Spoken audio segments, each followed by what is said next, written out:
ലോകം സുരക്ഷിതമാണെന്ന് നിങ്ങൾ വിശ്വസിക്കുന്നുണ്ടോ? എങ്കിൽ തെറ്റി. ആരും ഒരിടത്തും പകൽ വെളിച്ചത്തിൽ പോലും സുരക്ഷിതരല്ല. അയൽരാജ്യമായ ബംഗ്ലാദേശിൽ നിന്ന് ഇപ്പോൾ പുറത്തു വരുന്ന ദൃശ്യങ്ങൾ കണ്ടാൽ പിന്നെ നിങ്ങൾക്ക് സമാധാനമായി സ്വന്തം വീട്ടിൽ പോലും ഉറങ്ങാൻ കഴിയാത്ത അവസ്ഥയായിരിക്കും. ഒരു സ്ത്രീയെ പീഡിപ്പിക്കുക, മരത്തിൽ കെട്ടിയിട്ട് ക്രൂരമായി ഉപദ്രവിക്കുക, മുടി മുറിച്ചു മാറ്റുക, ഇതൊക്കെ മൊബൈലിൽ പകർത്തി ആഘോഷിക്കുക. ബംഗ്ലാദേശിൽ ഹിന്ദു ന്യൂനപക്ഷങ്ങൾ വലിയ തോതിലുള്ള അതിക്രമങ്ങൾ നേരിടുന്നു എന്ന റിപ്പോർട്ടുകൾ നമ്മൾ നേരത്തെയും കേട്ടിട്ടുണ്ട്. ഖോക്കൻ ചന്ദ്രദാസ് എന്ന മനുഷ്യനെ ആൾക്കൂട്ടം തീ കൊളുത്തിയത് എന്തിനാണെന്ന് നിങ്ങൾക്കറിയാമോ? ബംഗ്ലാദേശിൽ ഇന്ന് ഹിന്ദുക്കൾ നേരിടുന്ന നരകം എന്താണെന്ന് വല്ല ധാരണയുമുണ്ടോ? ഇല്ലെങ്കിൽ ഇത് കേൾക്കണം, കാരണം നാളെ ഈ ദുരന്തം നമ്മുടെ വാതിലിലും മുട്ടിയേക്കാം. എന്താണ് ബംഗ്ലാദേശിൽ യഥാർത്ഥത്തിൽ സംഭവിക്കുന്നത്? പരിശോധിക്കാം.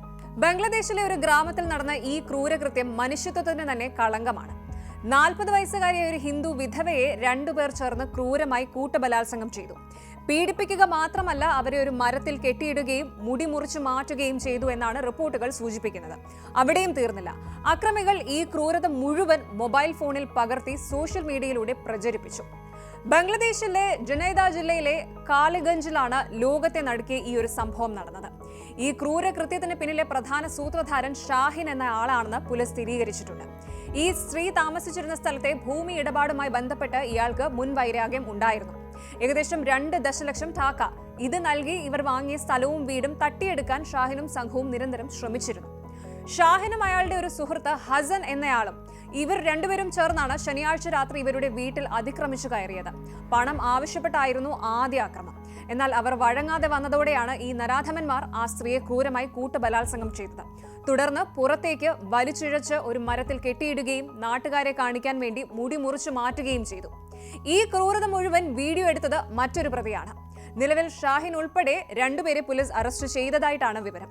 പക്ഷേ ഈ അറസ്റ്റ് കൊണ്ട് മാത്രം അവിടെയുള്ള ഹിന്ദുക്കളുടെ പേടി മാറുമോ എന്നുള്ളതാണ് ചോദ്യം. ഈ ആക്രമണത്തിന് പിന്നിൽ ദീർഘകാലമായുള്ള ഒരു ഭൂമി തർക്കമാണെന്ന് പ്രാഥമിക റിപ്പോർട്ടുകൾ പറയുന്നുണ്ടെങ്കിലും ഒരു സ്ത്രീക്ക് നേരെ ഇത്രയും വലിയ ഹീനകൃത്യം നടത്തിയത് പ്രദേശത്തെ ന്യൂനപക്ഷങ്ങളെ ഭയപ്പെടുത്താൻ വേണ്ടിയാണെന്ന ആരോപണം ശക്തമാണ്.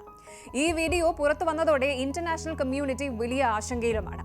ഇനി ഭയപ്പെടുത്തുന്ന മറ്റൊരു കാര്യം, ഈ ഒരു സംഭവം മാത്രമല്ല അതേ ദിവസം റിപ്പോർട്ട് ചെയ്യപ്പെട്ടത്. അതേ ദിവസം തന്നെ ശരിയാത്പൂർ ജില്ലയിൽ ഖോക്കൻ ചന്ദ്രദാസ് എന്ന ഹിന്ദു യുവാവിനെ ഒരു വലിയ ആൾക്കൂട്ടം ആക്രമിക്കുകയും തീയിടുകയും ചെയ്തു. അക്രമികളിൽ നിന്ന് രക്ഷപ്പെടാൻ ഇയാൾ അടുത്തുള്ള കുളത്തിലേക്ക് ചാടിയെങ്കിലും പൊള്ളലേറ്റ പരിക്കുകൾ ഗുരുതരമായതിനാൽ പിന്നീട് മരണത്തിന് കീഴടങ്ങുകയായിരുന്നു. ഒരു പ്രത്യേക മതവിഭാഗത്തിൽപ്പെട്ടവർക്കെതിരെ, കൃത്യമായി പറഞ്ഞാൽ ഹിന്ദുക്കൾക്കെതിരെ ആസൂത്രിതമായി നടക്കുന്ന ഇത്തരം കൊലപാതകങ്ങൾ ബംഗ്ലാദേശിലെ നിയമവാഴ്ചയെ ചോദ്യം ചെയ്യുകയാണ്. ബംഗ്ലാദേശിൽ ഓഗസ്റ്റ് മാസത്തിലെ ഭരണമാറ്റത്തിന് ശേഷം ഹിന്ദുക്കൾക്കെതിരെയുള്ള അക്രമങ്ങൾ വലിയ തോതിൽ വർദ്ധിച്ചിട്ടുണ്ട്. ചില കണക്കുകൾ പ്രകാരം കഴിഞ്ഞ ഏതാനും മാസങ്ങൾക്കുള്ളിൽ ഹിന്ദു വീടുകൾക്കും ക്ഷേത്രങ്ങൾക്കും നേരെ 2000-ത്തിലധികം ആക്രമണങ്ങൾ നടന്നിട്ടുണ്ട് എന്നാണ് വിവരം. ഇതിൽ കൊള്ളയടിക്കൽ, തീവെപ്പ്, ശാരീരിക ഉപദ്രവം തുടങ്ങിയ എല്ലാത്തരം സംഭവങ്ങളും ഉൾപ്പെടുന്നുണ്ട്. പല ഹിന്ദു കുടുംബങ്ങളും തങ്ങളുടെ ജീവൻ രക്ഷിക്കാൻ അതിർത്തി കടന്ന് ഇന്ത്യയിലേക്ക് വരാൻ ശ്രമിക്കുന്ന സാഹചര്യമാണ് ഉള്ളത്. ഇത് കേവലം ഒരു ക്രമസമാധാന പ്രശ്നമല്ല, മറിച്ചൊരു ജനതയുടെ നിലനിൽപ്പിന്റെ പ്രശ്നമായി മാറിയിരിക്കുകയാണ്. ഇതാദ്യമായിട്ടല്ല ബംഗ്ലാദേശിൽ ഹിന്ദുക്കൾ ഇരയാക്കപ്പെടുന്നത്. മുൻപും ദുർഗാപൂജ പന്തലുകൾ തകർക്കപ്പെട്ടതും അതുപോലെ ഹിന്ദു അധ്യാപകരെ രാജിവെപ്പിക്കാൻ നിർബന്ധിച്ചതും നമ്മൾ കണ്ടിട്ടുണ്ട്. അന്താരാഷ്ട്ര മനുഷ്യാവകാശ സംഘടനകളായ ആംനസ്റ്റി ഇന്റർനാഷണലും ഐക്യരാഷ്ട്രസഭയും ഈ വിഷയത്തിൽ ആശങ്ക രേഖപ്പെടുത്തിയിട്ടുണ്ട്. നിലവിലെ ഭരണ സംവിധാനത്തിന് കീഴിൽ ബംഗ്ലാദേശിലെ ന്യൂനപക്ഷങ്ങൾ സുരക്ഷിതരല്ല എന്ന ഭയാനകമായ സന്ദേശമാണ് ഇത്തരം ആവർത്തിച്ചുള്ള ആക്രമണങ്ങൾ ആഗോള സമൂഹത്തിന് നൽകുന്നത്. ജനാധിപത്യവും നീതിയും നടപ്പിലാക്കുമെന്ന് ഇടക്കാല സർക്കാർ അവകാശപ്പെടുമ്പോഴും നിരപരാധികൾ വേട്ടയാടപ്പെടുന്നത് തുടരുകയാണ്. ബംഗ്ലാദേശ് ഇടക്കാല സർക്കാർ കുറ്റവാളികൾക്കെതിരെ കർശന നടപടി എടുക്കുമെന്ന് പറയുന്നുണ്ടെങ്കിലും പ്രായോഗികമായ ആക്രമണങ്ങൾ തുടരുന്നത് ജനങ്ങളിൽ ഭീതി വർദ്ധിപ്പിക്കുന്നുണ്ട്. ഇത് കേവലം ഒറ്റപ്പെട്ട സംഭവങ്ങളല്ല, മറിച്ച് ന്യൂനപക്ഷങ്ങളെ പൂർണ്ണമായും നിശബ്ദരാക്കാനുള്ള ബോധപൂർവമായ ശ്രമമാണെന്ന വികാരമാണ് അന്താരാഷ്ട്ര തലത്തിൽ ഉയരുന്നത്. ഇന്ത്യൻ വിദേശകാര്യ മന്ത്രാലയം ഈ സംഭവങ്ങളെ അതീവ ഗൗരവത്തോടെയാണ് കാണുന്നത്. ബംഗ്ലാദേശിലെ ഹിന്ദുക്കളുടെയും മറ്റ് ന്യൂനപക്ഷങ്ങളുടെയും സുരക്ഷ ഉറപ്പാക്കുമെന്ന് ഇന്ത്യ പലതവണ ആവശ്യപ്പെട്ടിട്ടുണ്ട്. ലോകമെമ്പാടുമുള്ള മനുഷ്യാവകാശ പ്രവർത്തകർ ഈ ക്രൂരമായ കൂട്ടബലാത്സംഗത്തെയും കൊലപാതകങ്ങളെയും അപലപിച്ചുകൊണ്ട് രംഗത്തെത്തിയിട്ടുണ്ട്. അതുപോലെ ഡിജിറ്റൽ യുഗത്തിൽ ഇത്തരം ക്രൂരതകൾ വീഡിയോ എടുത്ത് പ്രചരിപ്പിക്കുന്നത് സൂചിപ്പിക്കുന്നത് അക്രമികൾക്ക് യാതൊരുവിധ നിയമഭയവും ഇല്ല എന്നതിന്റെ തെളിവാണ്. ബംഗ്ലാദേശിൽ ഇന്ന് ഖോക്കൻ ചന്ദ്രദാസിനെ പോലെയുള്ളവർ കൊല്ലപ്പെടുമ്പോൾ, ഇത്തരം സ്ത്രീകൾ പീഡിപ്പിക്കപ്പെടുമ്പോൾ ഒരു കാര്യം വ്യക്തമാണ്: ബംഗ്ലാദേശിലെ സാഹചര്യം ഓരോ ദിവസവും മോശമായി കൊണ്ടിരിക്കുകയാണ്.